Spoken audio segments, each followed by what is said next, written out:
I need to ask you a question. Be curious, drifters. Amelia's Jewel hits the front. Immature is coming right away for Damien Oliver. Bella Nipotina, and boy, doesn't she deserve this. The Giga Kick's got a strong kick. Golden Mile, soar out the mile. I'm thunderstruck over the top. Mr. Brightside has won the mile. And Militarised blows them away in the Champagne Stakes. And she's a class act, pulling right away Prowess. And Zoo Gotcha won it by 2.5. Zaki, joined by Animo, who looks destiny in the face.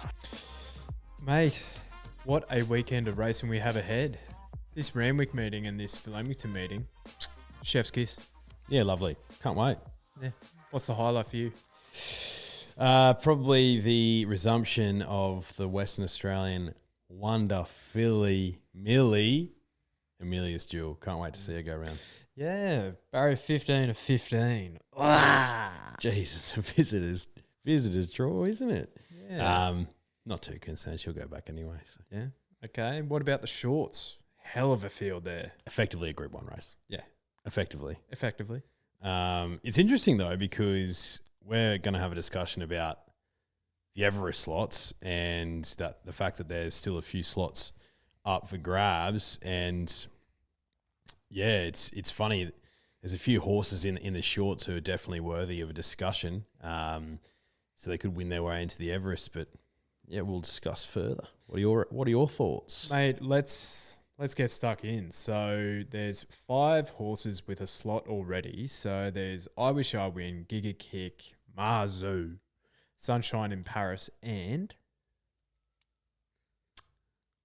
Giga Kick, I Wish I Win, Marzu, Sunshine in Paris, and Think About It. Think About It. There you go. So there's 7 slots remaining now. Coolmore have got one coming in there, surely. Yep. So Shinzo takes that spot. You would think so, yeah. Godolphin have a slot, so In Secret will snap up that one. Yeah, you would also think so. So I'm interested to see who has the remaining slots, right? So you have Yulong, you have Chris Waller Racing, which is fascinating. Australian Turf Club, Max Whitby and Neil Werrett, and then Team Green. Who's Team Green? No, not important. So every single person who has the last name Green in Australia is all chipped in. Everest slot. Yeah, it's Team Green slot. Yeah, wow. So 5 slots up for grabs. The shorts is a fascinating race when you're looking at it in relation to the Everest because the horses that are in that race you just mentioned is In Secret, who will start about a $3 favourite, I reckon. And based on her resuming run over 1,000 metres, she's only going to get better as we get out to 1,200 metres. So if she brains them here, you're looking at other ponies in this race. Buenos Noches, Remark, Overpass, Ruthless Dame, Hawaii 5-0 and Private Eye are the ones that come to mind where I'm like, each one of those, in my humble, is worthy of a spot in the Everest. But if In Secret brains them all and you're a slot holder, are you looking at that thinking, well, I'm not going to waste me money? What other options do you have? The saving grace there would be that these other horses are first up. Yeah. As well. So, because I look at that field and after Remark had that sensational win over 1,000 metres first up, everyone's like, oh, bang. Everest slot locked up. When he finishes 6th or 7th here in this race, there's no chance he's getting a slot. I don't care where he finishes because I've got my money's worth from Remark this prep. If Remark wins again here, he'll obviously get snapped up. But then of the horses prior to the race actually going and seeing what the outcome's going to be, apart from In Secret, the horse who I think deserves it to be in there without even thinking about it is Buenos Noches. Yeah? Because resuming, he was absolutely terrific. Beat home Argentia, resuming. And look, Argentia is not an Everest horse. No, but she's a Group 3 mare. She is. But I think he's the one where you're like, okay, there's something under the hood here that's a bit untapped, but Buenos Noches. So I think of all the horses I mentioned, he's the one that's probably on top of the list. The other one who ran in the Everest last year, who challenged Giga Kick in the Doomben 10,000 and beat AJ, Millie, the Quokka is Overpass. Surely he gets a spot. Yeah, he's on my list. Yeah. I've got a big list. I've got a pretty big list. All right. I've got a fair few. I've got the shorts just underlined because it's like, well, it'll be fascinating to see what happens because, like, if Hawaii 5-0 comes out and runs a blinding third, resuming, are you like, okay, he gets a slot? I have him on my list, but I don't have him having a slot. So because there's some very important races in Melbourne that are going to influence these slots as well. So my options, I think I have about 15 here. Wow, you got a lot more than me then. Lost and Running, Remark, What You Need. Now, he has a foot issue. He has a hot spot on his foot, so you can pretty much put a line through him. Benedetta, Asfura, Bella Nipotina, Overpass, Private Eye, Shinzo, obviously, King's Gambit, Hawaii 5-0, Buenos Noches, Uncommon James, Lofty Strike, Cylinder, Alcohol Free with the Yulong connection there. And then the last one, because Chris Waller has no other option, is Kadinsky Abstract. Yeah. Who else is he going to take? He's not going to put Zugotcha in there, which is what I think he was hoping. Yeah, well, that's the thing. I haven't even thought about Chris Waller's slot because I wanted to have a chat to you about it because I couldn't think of anything. Extremely lucky? Yeah. Be 100 to 1. Yeah, he would be. Be 100 to 1. So is he better off teaming up with Godolphin or is he better off taking someone like an Uncommon James, you know, from a smaller stable or something? Yeah, potentially, and just coming to an agreement that, you know, we'll give you our slot, but we also want some of the prize money. It'd be odd because, you know, he's Chris Waller in previous years is always going to have at least one thing, if not two or three, which is going to line up in this race. You could have said probably last year's September run, but like Where's she at? No, I haven't heard of her. Is she even still racing? She hasn't raced since the Sangster, I'm pretty sure. Right. Yeah, so there's a few key races, right? The shorts being one. You very aptly mentioned King's Gambit, who's resuming this weekend.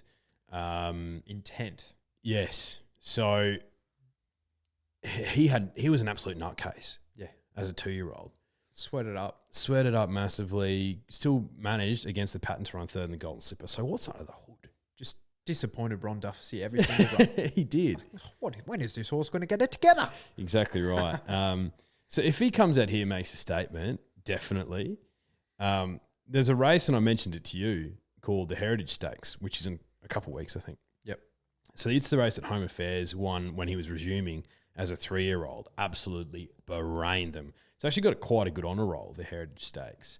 So there's 2 horses that will be resuming in that who, if they brain the field, I think could get into an Everest, and that's Red Resistance and also Osmosis.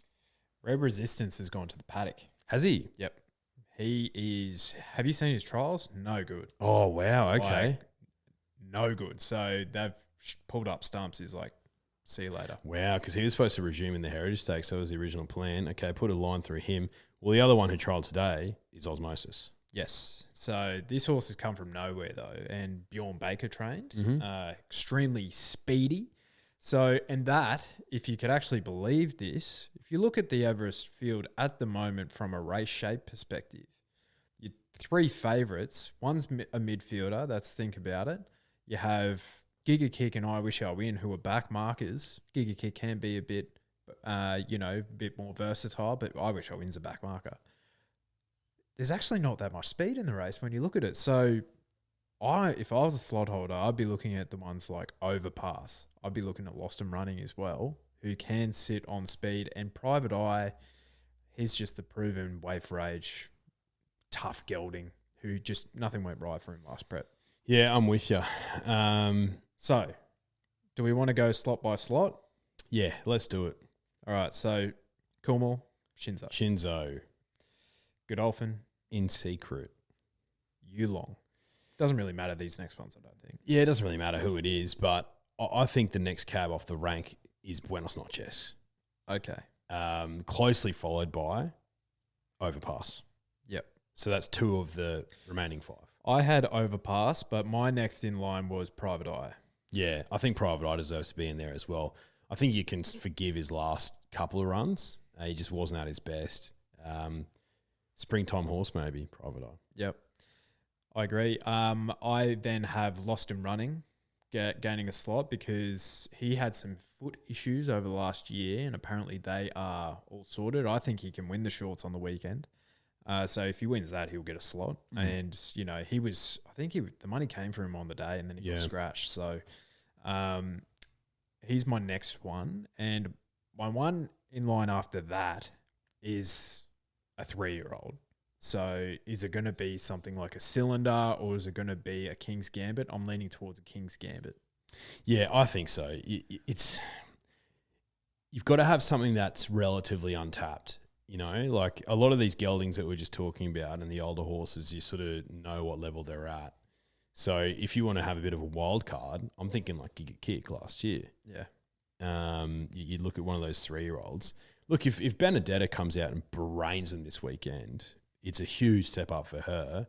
But she's one who, you know, beware the horse that's effectively unbeaten. She's lost once, came third at the Prep run. So, but yeah, I'm going to be with you. I'm going to say King's Gambit. Yep. And what's that? We have 2 slots left. I think so we've gone Overpass, Buenos Noches, Private Eye, King's Gambit. We've kind of like butted heads a little bit. I think I have. Is it just the Waller slot left? Yeah. I think it has to be Extremely Lucky. Yeah. Or if Kedinsky Abstract goes out and wins down the straight this weekend, probably him. Because are they going to back up a week later in a Golden Rose with a $3 million colt? I just think it's Extremely Lucky. Like, it hasn't rained at all. That's the type of track that he needs. He was pretty good finishing off that race, but like, would Red Car get a start in this? It's like, I think he's the one sweating. Yeah. I don't know what he's going to do, mate. Unless he somehow convinces someone to, you know, get Hawaii 5-0 off Gay and he can train it. I don't know, mate. I really don't know what he's going to do. Like, because other horses that I think will be extremely unlucky, as Fura, I just don't think she runs out 1,200. Bella Nipotina, like, she keeps running second or third in these big races. I think she's proven. She's probably the next in line for me. I think she ran outstanding in the Quokka. She runs so well at the Valley as well over those 1,200 meters. She was sensational first up. She's probably right there. And then Uncommon James, I think, is like that one who still isn't there yet. And he's already won a Group 1 and he could be the one that goes to that next level as well. Yeah, fair enough. Yeah, and you've got a couple others that we sort of touched on, like Ruthless Dame. What about her? Remark? Ruthless Dame, I think they'll just keep her to... Could she stretch out to the 1,600 to like something like an Empire Rose or something, you know? Sure. Like, that's where I'm thinking with her. But Hawaii 5-0, well, yeah, it's a conundrum. It's a real conundrum. Right. Yeah, but I think we've probably named every possible horse. Yep. Unless there's a 3-year-old who absolutely springs out of the ground.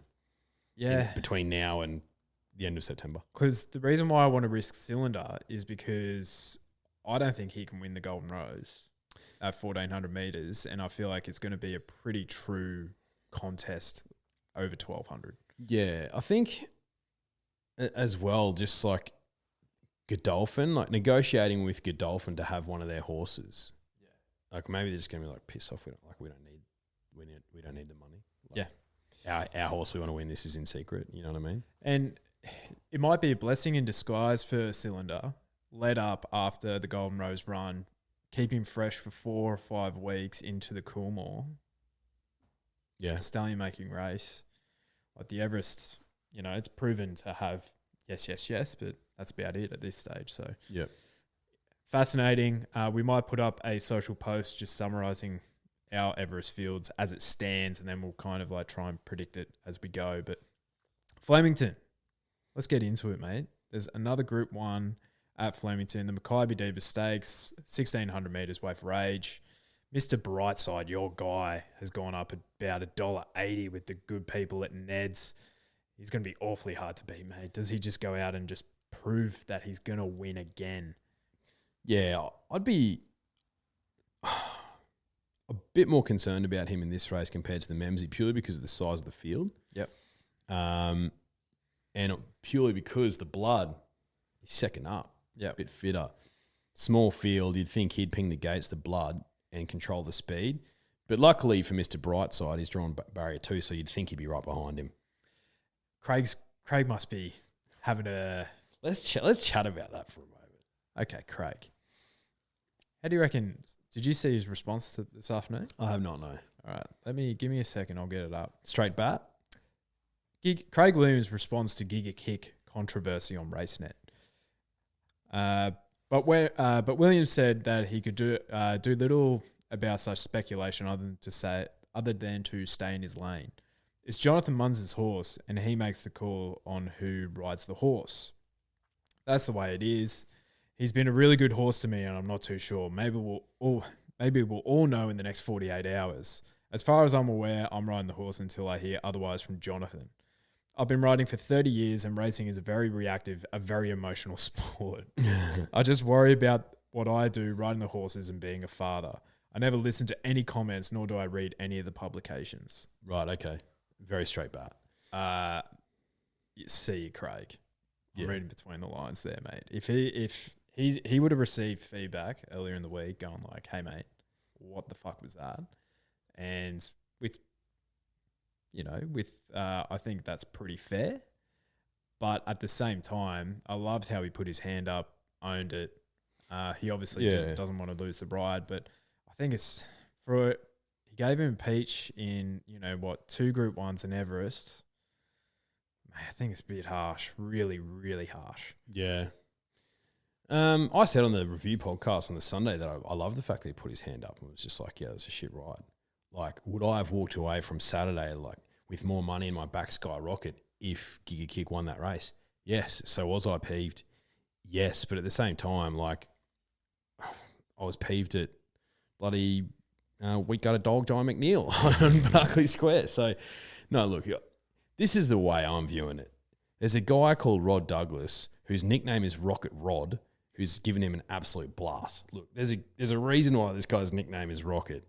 And the way he was talking about Willow, I was like, come on, mate, like, rein it in a little bit. They had every right to be pissed off with that ride. It wasn't great. But I'd also, upon reflection, be looking at the money that's in the bank from this horse after 10 starts. And you nailed it, mate. You gave him a peach of a ride in Everest, pretty close to in a Doomben 10,000 and an all-age stakes. Like, Willow's got a butcher in him. 100% he does. Yeah. But so does every other jockey. Yes. If you said to me, Willow's going to keep the ride on Giga Kick, are you still going to back him in the Everest? My answer is going to be yes. So, and that's as a punter. Look, I think it is pretty harsh, but at the same time, if I own Giga Kick and if I was at Moonee Valley on the weekend and I saw that, I would be enormously pissed off. Yeah. So I can see both sides of the coin, but yeah, if it was Jonathan Munn saying that, I'd be like, yeah, see you, Craig, obviously, but it's not. So yeah, I can see both sides of the coin, but I think it's harsh. Yeah. Yeah. Very harsh. Poor Craig, but I think he gets redemption on the weekend to show his stuff with Mr. Brightside. I think he's the clear on top selection. He's the best miler in Australia.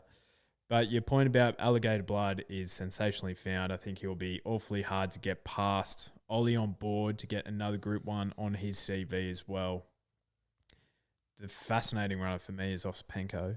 Barrier 1, Zara on board. I could just see Zara being interviewed after the race as well. I think he could sneak it here because you look through Osipenko's profile, never raced at Flemington. He seems to me like one of the perfect Flemington horses. Yeah. So you've got the 7 stakes up in Randwick, and Chris Waller's got, I think, 3/4 of the field there. And then he sends Princess Grace and Osipenko tactically down here for the Makybe Diva. 2 reasons. So Princess Grace, Fangirl's one of them, yeah. It's 3 reasons. Fangirl's one of them. Secondly, they want to get Princess Grace at Group 1 here in Australia. She's gone awfully close the last 2.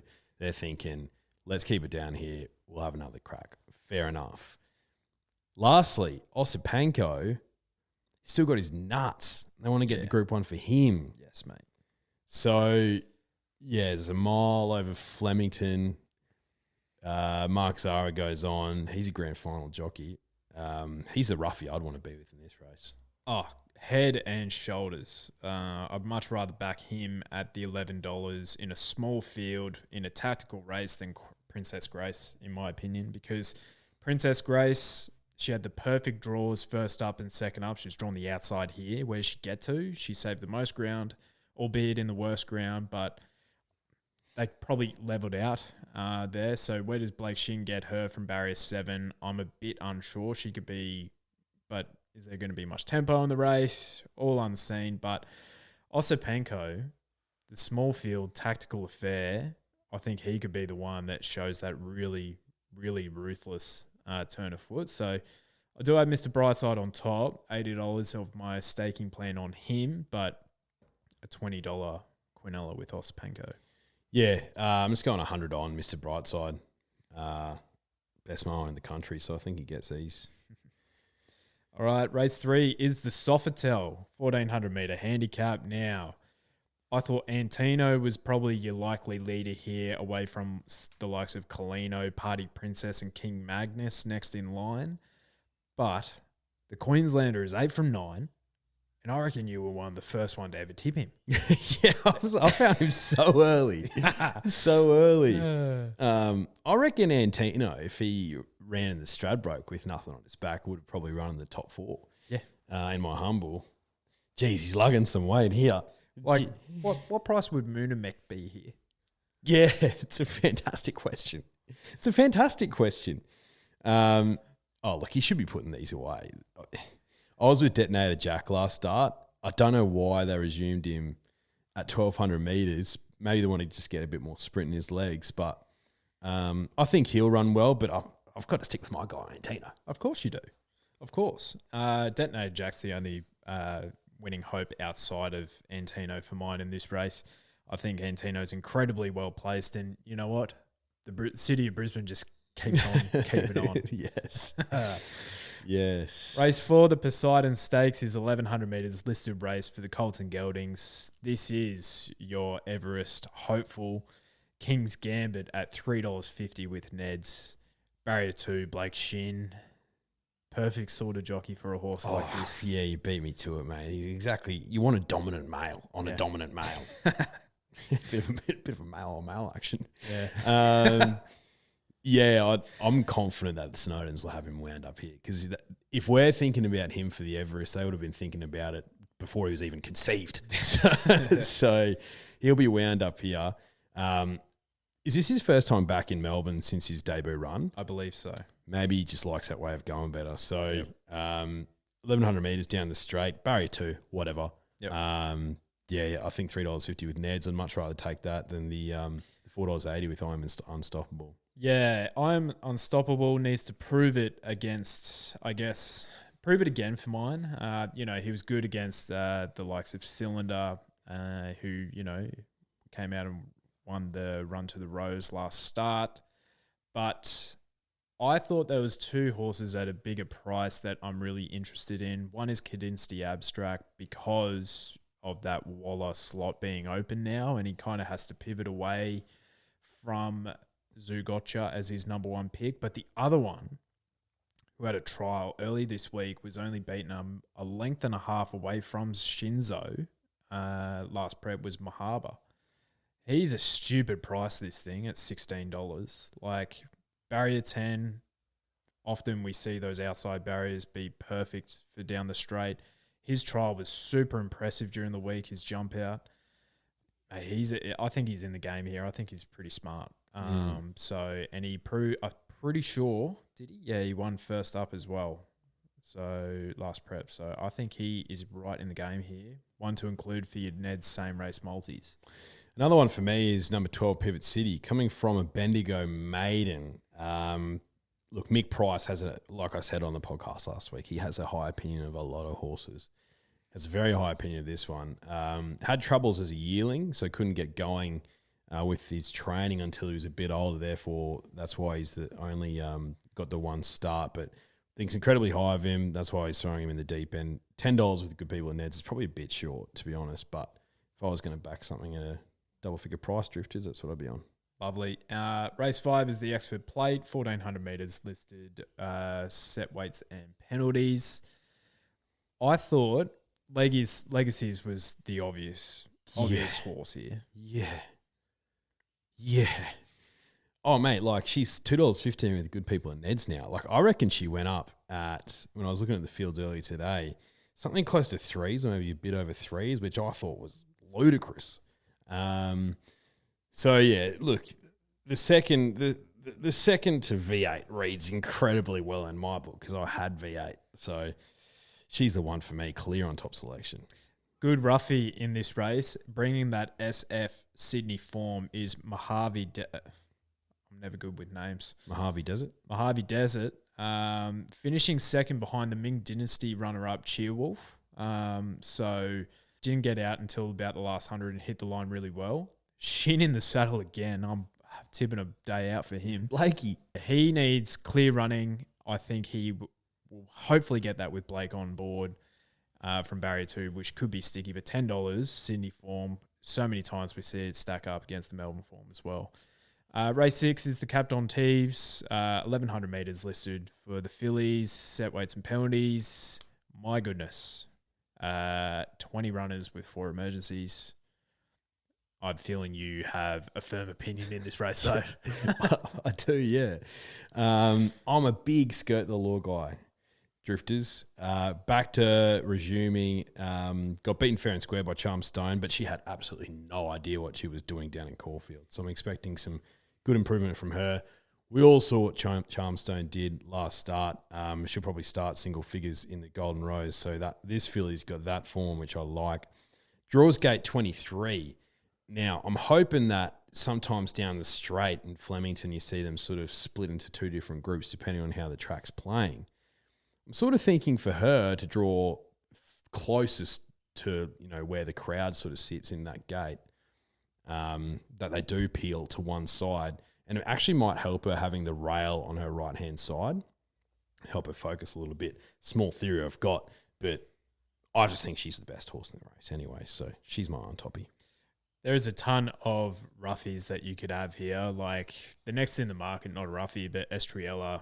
She was super in Sydney races as well. Sicilian was also quite good, running behind Charmstone last start as well. Cigar Flick. One I've backed a couple times. Yep, and one who ran, I think, 4th or 5th in a Blue Diamond, Dubonenko, the Adelaide filly. Has an electric turn of foot, and you're getting $31 for her. But also having that Queensland form, Appen Girl, number 5. Drawn the inside, Zara on board. $16 you're getting. Has that residual fitness. Beat the boys, including Safrado, last prep. And I think she could feature here, but maybe one for your Ned's same race multi as well.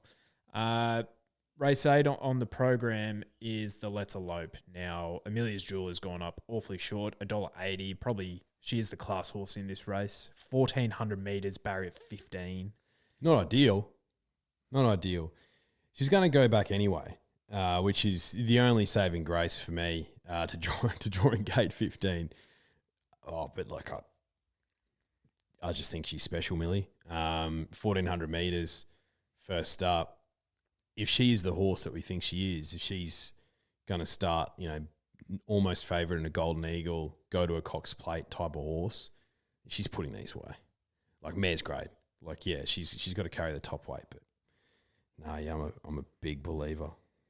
If there is a boil over, and I'm thinking that way a bit this weekend, I feel like it's going to be a tough weekend for the punters. I've just got a feeling in my gut. Don't say that to the drifters. Just be careful. Give him a chance. Be careful, especially Tread carefully. especially in Sydney. Oh, yeah, and we'll go about that soon. But Foxy Frida, now she is so consistent. I found her a bit during the Adelaide Carnival. And mate, well, that's the thing. She went to Melbourne. She went to Sydney. And she came up here as well. She went to Adelaide and she went to That's Brisbane. right, yeah. So she's been bloody everywhere. She's been everywhere, man. Billy Egan rode a double last weekend. He's in good form. Takes the ride.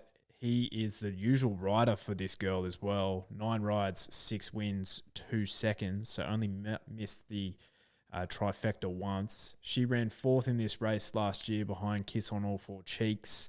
She prefers the better ground. I think first up, she's won 2 from 6. She's finished second in the 2 other times as well. So I think she is riding the game here. Barrier 4 will go forward. Will give Amelia's Jewel something to run down. The Bobby Lewis. This is another fantastic race as well. I'm really keen to see Benedetta, she should be winning this, in my opinion. She should be. She's well weighted in this race. 53 kilos. Down the straight, we know she loves that. It's pretty handy field, though. Is it a Group 2 or a Group 3? Group 2. So I think it's a worthy Group 2 field. Yeah. If she brains this, I reckon she gets picked up. Because there's just not a lot of options, mate. Because you have the benchmark of King of Sparta. Now, True. he's the Quinella horse in this race for mine. So I kept picking him. He was zigging when I was zagging. Yep. Shin in the saddle again. My God. But Barry 9, he might just be stalking her. And she'll give him a lead into the race. 59 kilos, so he is giving her 6 kilos. But, this thing finished 4th in a Kingsford Smith from an absolutely sensational run as well. But he has that form around Rothfire, who is behind, Imperatriz beating home Giga Kick. I think this horse is a lot better than we think. He's run in the game here. And if he wins with this top weight, beating a really smart mare like Benedetta, he could even get an Everest slot as well. And far out, how many would the Snowdens have? All right, let's go to Randwick. Now, are you going to do it again before we go there? Flemington in the last? I haven't given it a close enough look. Devoted? But let me have a quick look. It's in the last again. Devoted's in the last. Oh, yeah, I have to. Yeah, give that to me easily. Yeah, Devoted in the last, drifters.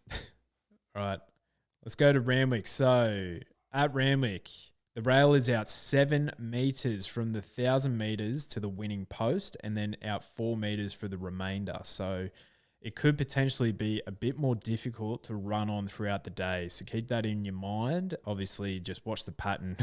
Don't bet on the highway and the midway. Just watch those and see how the pattern unfolds. So the Kingston Town, 2,000 metres Group 3 for 3-year-olds and up.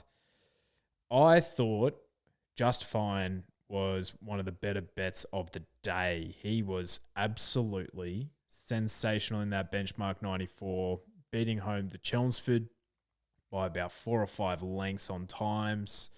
Just one with a leg in the air, this thing. I think he's really, really smart. Yeah, and surprising that he did it over that distance. He's going to get better as he gets out to this sort of distance. So, yeah, I think he'll be incredibly hard to beat. He's well weighted here as well. Yeah, I got not much more to say. If he brains him here, where does he go to? Like a Caulfield Cup? No. Metropolitan? Metropolitan. So he's already favourite for that. Oh, is he? Okay, cool. Like so $8 favourite in that. So we're not geniuses, obviously. No. I think Major Beale run well as well. Major Beale, I'd much rather take Major Beale than Montefilia. Based off that last run, yeah.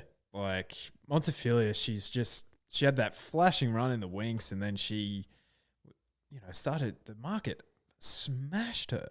They really did, yeah. And she's second. I think because of that, she's second favourite here. But no, I'd much rather take Just Fine, Waterhouse Bot. on speed, just so tough to get past on a day where I think it could be a little bit leaderish as well. Well, if the rail's out 7 metres, mate, yeah. Yep. So the T Rose Stakes now, 1,400 metres. We finally see Kaimochi out to this distance, but she draws barrier 5 and Tis Invincible draws to her inside in 2. Any strong opinions here? Kaimochi's been hitting the line so well. We've been waiting for her to get out to this distance. She has. And you picked her probably a lot earlier than most would. I don't know. I'm worried about how the track's going to play, mate, for a girl like her. We could be seeing the same thing. She'd have to do it against the pattern, I think, which maybe she's capable of doing.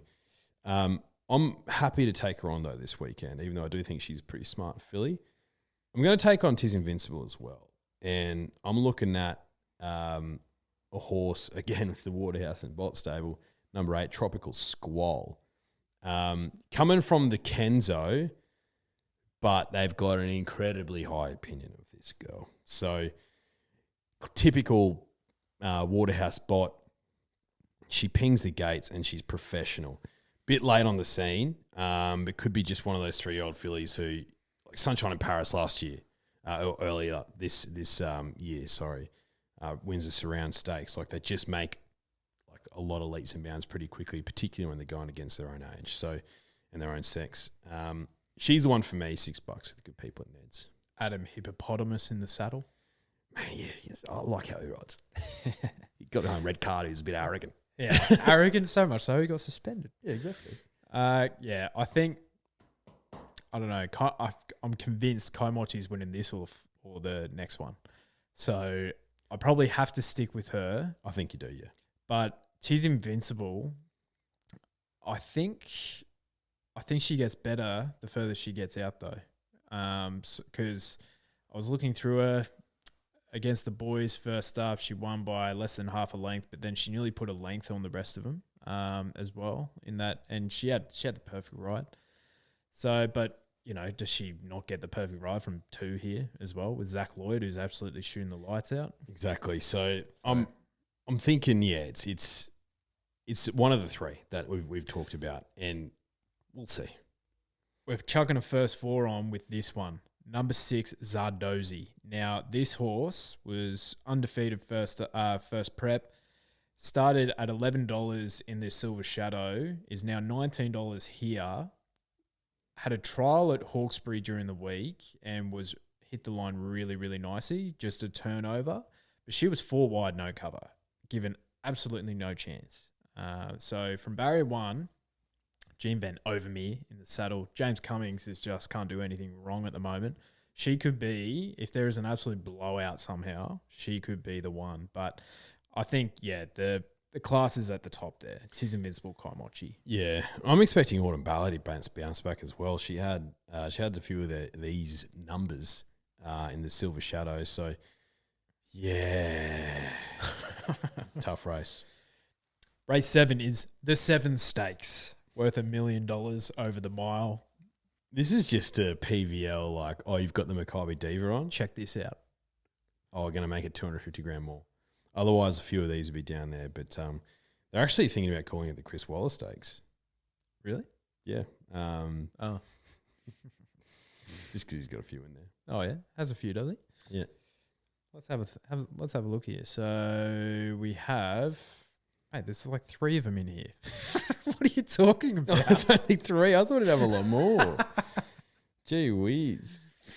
Okay, so Fangirl is your favourite at $3.30 with Ned's. She jumps from barrier 10. Here's some ticks for you. Barrier 10. I think that's a tick. She's in her own, in her own space. By this time, a good 3. Tick. Out to the mile. Tick. Kieran McAvoy. You're fucking kidding me. Where's Hugh? Where is Hugh? It's fly Hugh in. Fly him in. I've seen crazier things happen. Look, I said that he's almost not a betting proposition. And I can't say that and then fangirl on this, also knowing that it could be a leader bias because we know where she'll be at some point in the race. So she could very well just come out and win, and Keren's due. We know that much. But I'm happy to take him on, and I've got 2 horses that I like. One's Who You Mal because, you know, he came back. He came back really well. I was not expecting that horse's name to come out of your mouth. He came out really well when resuming in the Chelmsford, running 5th. Came home like a freight train. I think he'll run well here. He'll give it a side at $17 to good people at Neds. But the guy who I'm really keen on is number 8, Pericles. I thought he was terrific last start, and he lost his shoe. He's a different horse, this Pericles. Different horse. I reckon he makes a statement here for sure. The weights are already released for the Epsom. He's got like 53 or 54 kilos or something like that. Maybe even slightly more. So it's not as if he's particularly well weighted. James Cummings reading those weights when they come out, it's just like, fuck. Expecting a bit more of a lighter weight. So yeah, he's just trying to cash some checks, Pericles. He doesn't have his nuts, so he's going for the money, the big fella. Yeah. Like you said, Godolphin's flying. I reckon he could be a smart horse, Pericles. Very smart.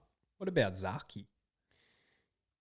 Yeah, my theory with Zaki is that he's 8 years old and and he's got a good first up run in him and maybe a second okay run in him. But I'm a big fan of Zaki, but I just think his best is behind him. I think there's others coming on the scene. Yep. He's double Pericles' age. Double. He's old. Yep. So I look through his second up runs, right? Now his 4 most recent was a Group 1 win in the Underhood. Underhood? What's under the hood? Well, that's when he was a Ferrari. So he won that by 2 lengths over 1,800. An All-Star Mile win, one of the easiest wins you ever had to see. They gifted him that. Easy money for me. Ran 13 Underhood the next year when Alligator Blood defeated him, and then he won the Hollandale as well. This might be the last time. So this might be the last time I ever back him because I don't know what my other options are. Like, is he going to run in a Cox Plate? There's no way I'm backing him there. No way you are. And I think he can get the job done. And I think from the more favourable draw instead of Pericles, I did consider Pericles. He's just going to be up there. He's just going to be so hard to get past. Yeah. But your point about Pericles' shoe falling off was a really good one. I didn't even know it until you told me. I know, and I forgot about it. Last time you backed a horse who you knew its shoe had fallen off the previous start, and you're like, hello, this is Amakura. Yeah, 1 by 3. Exactly. I don't think Pericles is winning this by 3, but if he wins this by 3, you're thinking, holy shit, we've got a genuine Group 1 star. Yeah. You say he's treated poorly at the weights. He's won 2 Group 2s. Yeah, true. So, you know, I think he's pretty adequately weighted. He's not going to be the toppy, which is if he's like middle of the pack weighted wise, you're like, okay, sweet, I'll still back him. Yeah. Top weight. Knowing Mr. Brightside will probably go to that mile too. You'd probably win it. With the toppy. All right, the shorts. This is mouth-watering, drifters. Let's go through this field. So, Private Eye, looking for another Everest slot. Marzu has an Everest slot, so he's not going to be fully wound up. Lost and Running will have to be. Overpass, he's proven. In Secret, sensational. Buenos Noches was outstanding in a weak race. Remark, outstanding. And the market smashed him. Ruthless Dame wants a slot. Hawaii 5-0 wants a slot, and you can have the rest. Yeah, wow. People would be calling this a mini Everest. I'll stop you right there. The 3 favourites aren't in the race, so you can't call it that. No, you can't. Because half of these won't even be there. No, they won't. And that's the thing. Like, you could have something like a Overpass, run a blinder and finish 5th. And it's like, okay, well, does he get an Everest slot then? It's like, well, no, because he just proved that he couldn't beat these, and the 3 better horses aren't even in this race. But anyway, I've got my money's worth with Remark. If he wins this, egg on my face. I don't care. I've got my money's worth. I don't care. So there's 2 horses that I really like, In Secret and Buenos Noches. Mate, In Secret over 1,000 metres came home like a freight train. I reckon she's drawn absolutely perfectly because she's just going to be off the pace. They're going to be going nuts up front. As soon as there's going to be a gap, she's going to be close enough to go through it. In Secret's the one for me. I think Buenos Noches at a bigger price is the other one that you want to be with. Yep. Okay. How about our boy Marzu, though? Does he come back even better as a 5-year-old? He hasn't won for 69 weeks. 69. And he's got $6 million in the bank. Yeah. What a star. He won the bonus last year That's without right. winning a race. Yeah, he's a star. You know, he actually might be the best placed He horse in might. Australia. He might be the best placed horse in Australia. But he's going up against the hardest competition, so he's that bloody good. Yeah, I love Marzu. I think he's going to struggle here. I just think he's better with cut out of the ground. I think he's just an elite wet track sprinting horse. Yeah. And I think he just hasn't shown it the same thing since like that Arrowfield type of preparation. But during the spring he was awfully good as well. But if you like him for the Everest, you're getting about $16. So And you know he's getting a run. yeah. So he's, if you like him, so be it. I think it's pretty telling when Sammy Clipperton has taken the Think About It ride. Yep. For me, there's two I'm interested in. One is Overpass. Barrier 1, if they're railing like a greyhound on the day, I don't think they can get past him. And the other one is Lost and Running, as I mentioned. I think I'm really, really keen to see him come back. He's almost like one of the most interesting runners of the day for me. $12. I'll be playing around both of them. But yes, Hawaii 5-0. He's one of yours. Yeah, he's one of mine. We saw his best over 1,400 metres. So for me, I'm just sort of happy to see how he goes against these over 1,100 metres. If he comes out and brains them, you're just like, fair enough. Yeah, sure. Race 9 is the Bill Ritchie handicap of 1,400 metres, Group 3. Now, I think I didn't tweet out. I shared on our Instagram story. If you're not joining us on Instagram, what are you doing? That I think Kieran McAvoy had the ride of Valentia. Now, that was fake news. Jay Ford. Apparently, Jay Ford's also riding Democracy Manifest. Yeah, interesting. That could be a... It's Karen McAvoy's on Political Debate. emergency though, but it is Coolmore, so I don't know. Well, what's Chris Waller doing here? Why has he got? What is going on? So he's got. Is that a RaceNet error? There might be a RaceNet error. Let's have a check. look. Let's have a Because look. if that's the case, he's probably just going to cop another $400 fine. We deserve better. Now, it might not be Chris's fault. It might not be. It might be News Corp's fault, but let's have a look. Anyway, Valentia, are you keen? Yes. Yeah. Forgive last start.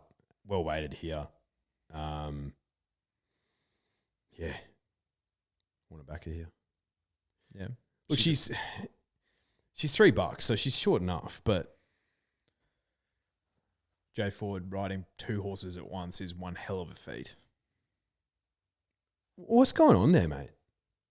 Is there a shortage of jockeys? Like, surely there's someone that you can pick up from, like, Newcastle or something? I don't know. Like, do we need to get our jockey license or something? Mate, but is this also in response to last week where he didn't notify?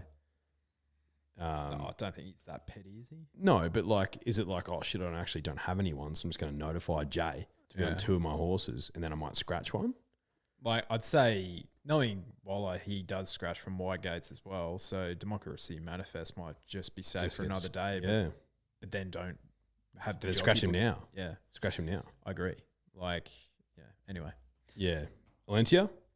For me, she's obviously one, but where does she get? I'm a bit unsure. I don't think there's a lot of speed in this race, and I think the one that put egg on a lot of people's faces last prep against Yellow Brick in Brisbane was Redinier as well. So residual fitness from that Brisbane campaign out to 1,400 meters. I think they've given him 3 trials, even though he does have that residual fitness from Brisbane. I think there could be a bit of intent here with him. I think he could find the front because that was the big change throughout his prep. Once they actually started getting into this horse early and riding him on speed, that was the difference. It was just way more consistent. Barrier 2, Kathy O'Hara, 53 kilos. He might be hard to get past at $10. He's a stupid price. Fair enough. Best of the day for you. Oh. Put on the spot a little bit because there's just a lot of shorties. But I love Millie. So I'm going to say Millie's my best of the day, even though she's not a fantastic price. But I'll have to have a chat to the victim and see what he reckons. Might follow him in once I have a bit of a closer look in Melbourne. Yeah. At this stage, for me, it's just fine. Yeah, it's a terrific bet. I think he's a really nice bet because a lot of these are just, they want further and they're just frankly slow. I think he's fast. He might be fast. So, yeah. No, look, yeah, straight bat, you know, as I look at a horse called Sandpaper. Who's the horse you're most intrigued about heading into the weekend? Oh, it's another terrific question. King's Gambit. I think King's Gambit has to be the one. Yeah. Because there's the unknown of how good is he actually? Yeah. Like, has he improved as a 3-year-old? Are his manners going to be intact? Because certainly know there's talent. Yeah. Could he just be another 2-year-old who was a good 2-year-old and now is nothing? Yep. So I want to see him in the mounting yard. Yeah, yeah. Like, So does Ron Dufficy. Is he sweating? What's he Yeah. doing? Yeah, well, I haven't heard anything about him either, in terms of like out of the stable saying, yeah, he's matured, blah blah blah. Yeah, don't know, but knowing the Snowdens, he'd almost be priority number 1 for them.